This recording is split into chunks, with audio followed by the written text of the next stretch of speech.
Hello everyone, my name is Hannah. Welcome to a new video. Today's video, I am going to be going through all of the books that I gave 5 stars to and seeing if I still feel like they're 5 stars. So for me, I feel like I kind of give out a lot of 5 stars, and after I sit with a book for a little bit, sometimes I'm like, that was a great book and an amazing book and I loved it, but is it a 5 stars? Like, I feel like sometimes when I give a 5-star rating, I just I don't know, sometimes I just feel like some books where I give out a 5 stars, it's like, did it really give me the 5-star feelings, or am I just like riding the high of just having finished it and I'm like, wow, that was amazing, and so I slap a 5-star rating on it? Like, does it still stand the test of time where I would still give it 5 stars today if I were to look back on it? I got this video idea from my friend Ashley over at Ashley's Little Library. She recently just filmed this. I don't know if it was on her normal like YouTube channel or if it was just part of her membership, but either way, I got this idea from her and I was like, that is so fascinating, because I want to know if I have books that I gave 5 stars to that aren't actually 5 stars anymore. And like, going along with this video, I think I want to be a little bit more strict with my 5 stars. I had a very like blasé attitude towards giving out 5 stars this year, and while I do still think like I've read a lot of great books this year, I've had a really great reading year, and I still think some of those books that I read are definitely going to be 5 stars because some of them are favorites of all time. But then there's some books that I gave 5 stars to that I'm like, did that really give me the 5-star feeling? So let's go to Goodreads, and I'm gonna go to my read books and sort them based on their rating. So I have all of the 5-star ratings at the top. So right off the bat here, I see The Book Thief by Markus Zusak, and I do still think that that one is a 5 stars. I haven't read it in years. Let's see, I read it back in 2018, but I just remember feeling very deeply while reading that book, and I cried while reading it, and I definitely think it's still a 5-star book. I'm gonna keep that one as is. Game of Thrones is on here by George R.R. Martin. I read this back when I was like watching the show and I was obsessed with the show, and honestly, I don't know if I would keep it 5 stars. I must have really liked it, but I feel like if I hadn't been watching the show at the time, I don't think I would have given it 5 stars, but honestly, I don't really know. To me right now, I'm looking back on it like, is it a 5 star? I don't think so. I'm gonna put it at a 4-star rating. And yes, I am going to go change these. So if you follow me on Goodreads and you noticed I'm like rating books that I read years ago, it's because I'm changing their ratings, and it's still gonna pop up in your feed, but whatever. We've got some classics here. I've got Harry Potter. The Harry Potter books are all 5 stars for me. Hunger Games, definitely still 5 stars. Oh yeah, okay, so now we're getting into books that I read like way back in the day. Nicholas Sparks. Yeah, we're gonna change that one too. That's a 4-star. The Last Song. That's my favorite Nicholas Sparks book, but it's not a 5-star. Forget You. Some of these are like books that I read when I was in high school. I don't know, maybe I actually am not gonna go through and change all of these. Oh, basically any Sarah J. Maas that comes up that has 5 stars, you know that's gonna stay. Oh, Gone Girl by Gillian Flynn. That one is definitely a 5-star. That's one of my favorite thrillers. That one and Pretty Girls are 5-star thrillers for me, so I'm gonna keep that one. The Night Circus, one of my favorite books of all time. Okay, see, here, The Song of Achilles. Here's one I read, I think in 2020 or 2021, and I gave it 4 stars the first time I read it. And then I recently reread it and I annotated in it and I was like, I'm obviously gonna give this 5 stars. And now I'm like, is it really a 5 stars? I'm thinking that one's more like a 4.5, and I know that that's like so close that at that point it's like, just give it a 5. So I'm gonna leave the rating at 5 on Goodreads, but in my heart, it's gonna be a 4.5 rating. Oh my gosh, The Fault in Our Stars. Some of these, okay, I'm gonna scroll past a lot of these that I read like, 5-6 years ago. Big Little Lies by Liane Moriarty.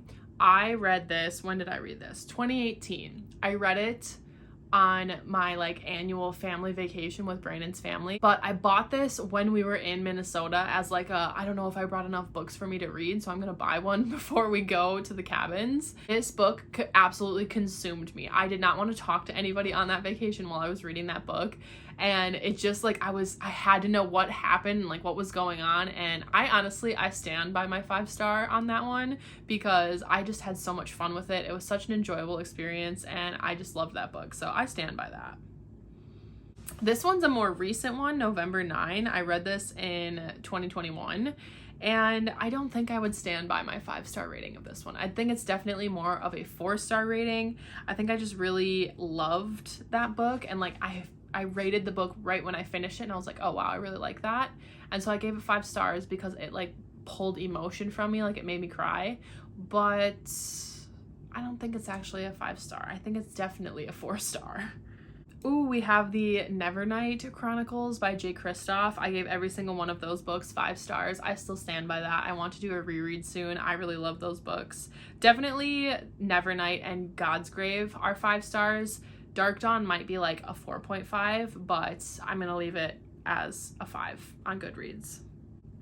Culty by Mariana Zapata. I know I've given a few Mariana Zapata books 5 stars. Culty is definitely my favorite, but I don't know if it's a 5-star book. I think it's probably more like a 4 or 4.5.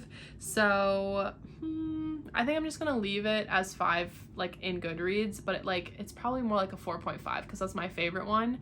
But honestly, all of her others, like I love them, and I love Mariana Zapata's writing. I love the slow burn aspect in all of her romances, but they're all more of like 4-star reads. Like I think I might have even given The Wall of Winnipeg and Me 5 stars, and that one's really more like a 4-star.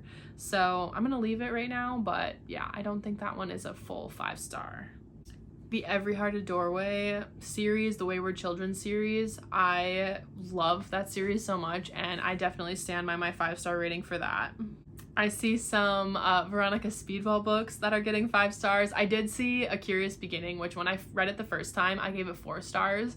And then I reread it and I was like, there is absolutely no way this is 4 stars. It's for sure a 5-star read for me. I think because like I really got connected to the characters as the series went on, that going back to the beginning and rereading it, I was like, wow, 5 stars for sure. And I stand by that. That is a 5-star series for me. Not every single book in that series is 5 stars, but yeah, I love them.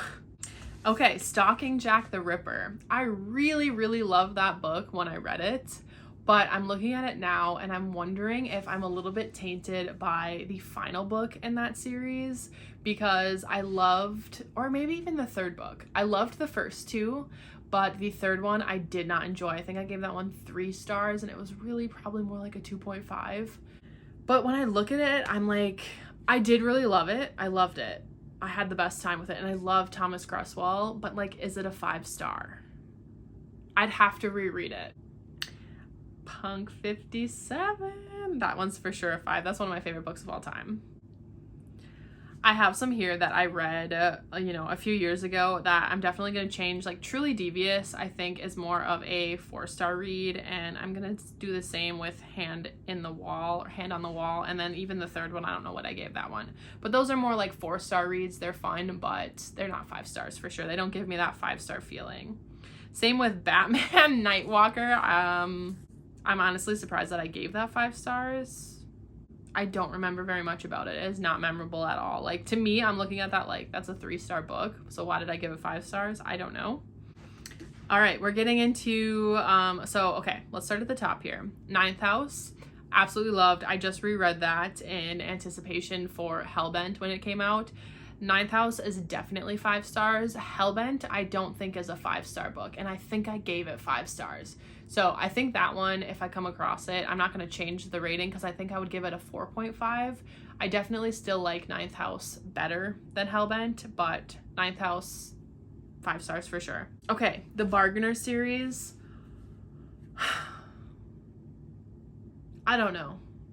The first book I think is for sure 5 stars because I reread that recently for Sahara's Fan Row Book Club, and I was still like kicking my feet and grinning while reading that. I don't know, I do really like the second one as well. Nah, I'll leave it. I need to be more strict. Like, why am I not? I don't know though. Maybe this is showing me that I can't be strict with 5 stars. Like, I'm just incapable of it. The Mindfuck series, 5 stars for sure. That one, yes. That one, like, see, that gives me, like, that is one that I can gush about.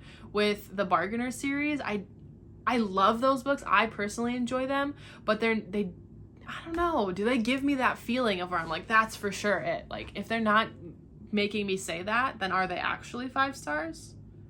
Probably not then, right? I'm like having an existential crisis right now. Middle Game, stand by it. Love that book. Roger and Dodger, and oh, I should reread that one. That one is stunning. I need to annotate in that one. All We Ever Wanted by Emily Griffin, though, I gave it, it says 5, but I gave it 4.5. I'm going to lower it to a 4. I don't think it's actually a 5. Same with All Your Perfects. I did really like that one. It's not a 5 star, though. Like, see, those I can, like, I know that that's not a 5 star. Normal People, honestly, this is the book that makes me question, like, it makes me question when I don't like a book. Like, did I actually not like it? Because when I read Normal People the first time, I really did not like it. I gave it 2 stars. Then I watched the show after giving it like a year or 2, and then I reread the book, and now it's 5 stars. And I stand by that. See, From Luke Off with Love, that's a 4-star book.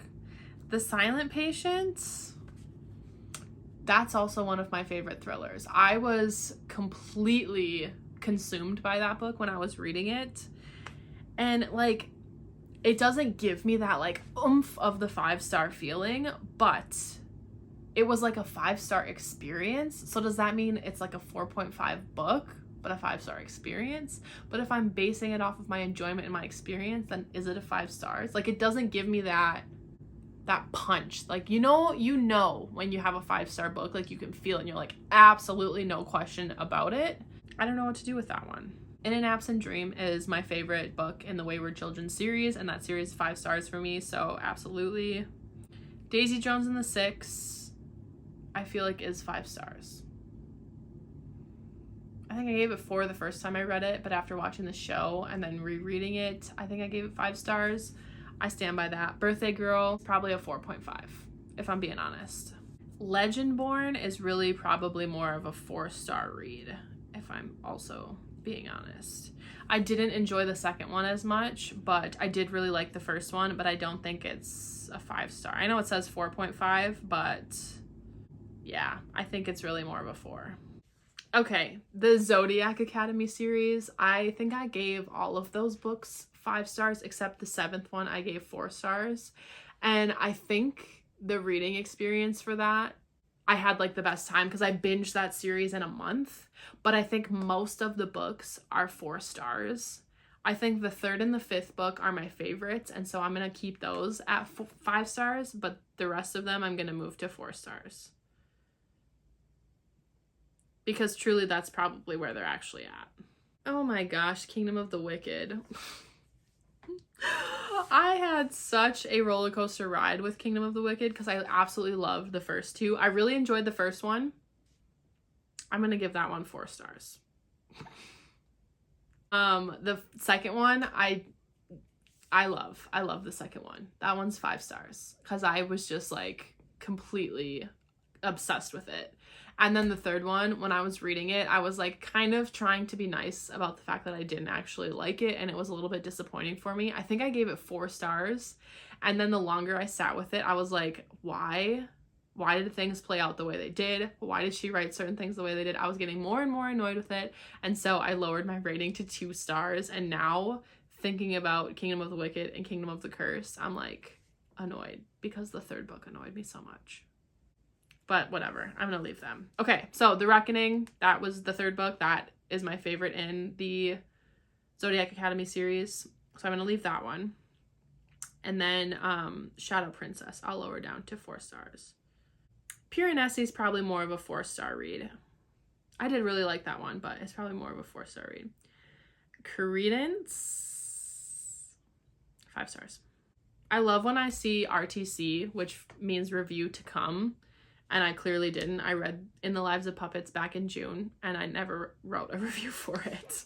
Malibu Rising. Wow, that, I really, really loved that one. I really, really loved that one. I'm leaving it.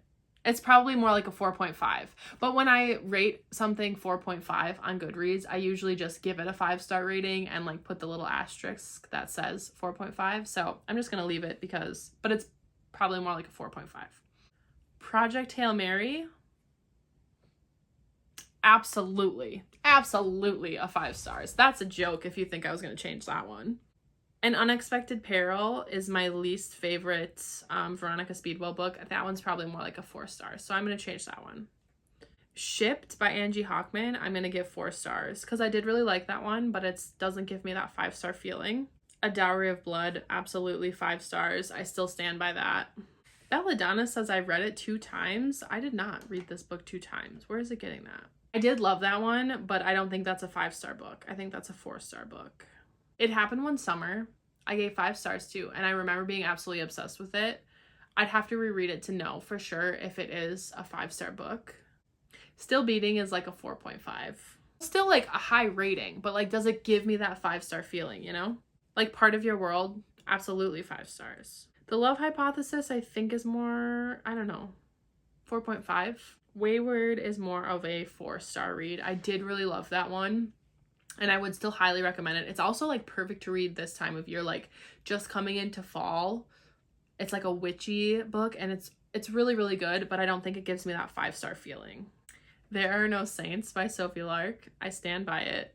5 stars. My review for that is really funny. The Mistletoe Motive, again, I stand by it. I reread it twice last year, and I'm going to reread it again this Christmas. Absolutely one of my favorite romances.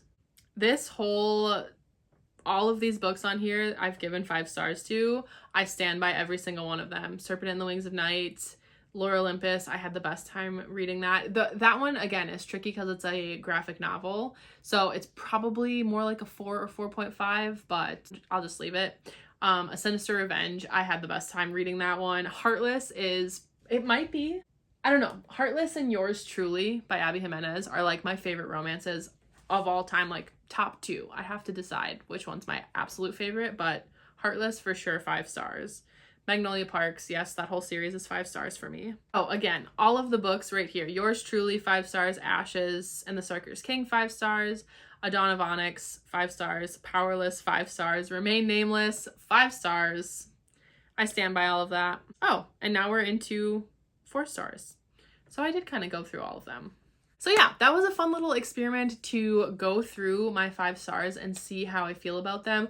I still feel pretty strongly about most of them, so I still stand by most of my 5 stars, and some of them that aren't 5 stars I lowered to 4.5, which is still like a really good rating. Like obviously if I loved it enough at the time to give it 5 stars in the moment when I was rating it on Goodreads, like I obviously really, really enjoyed it. But I think moving forward, I want to only give 5 stars to books that I'm like, that is for sure, like, you know the feeling when you get a 5 star and you're like, absolutely, I need to be better about that. So we might be seeing a little bit more 4 and 4.5 star ratings for me in the future, because I am going to try to be a little bit more strict with my 5 stars. Like I only want to give them to books that really pack that 5-star punch. Yeah, definitely interesting to look back and see how I feel about certain books. I definitely wonder sometimes when I give a book 5 stars, like, is it really 5 stars? And I feel like those books where I question it are more like 4.5s. That's gonna be my, like, how I decide now if I'm gonna give it 5 stars or not. If I'm questioning, like, is it really? Then it's probably not. Because when I say Project Hail Mary, no questions asked. Like, there's no doubt in my mind that that is a 5-star read. Manacled, Remain Nameless, like, absolutely. Any Sarah J. Maas book, pretty much. Like, there's no doubt in my mind on those. So those earn the 5 stars. But those books where I'm like, oh, I just loved it so much, but, like, did it give me that? I'm going to say no then, and it's a 4.5. That's how I'm going to do that. I'm glad we had this talk.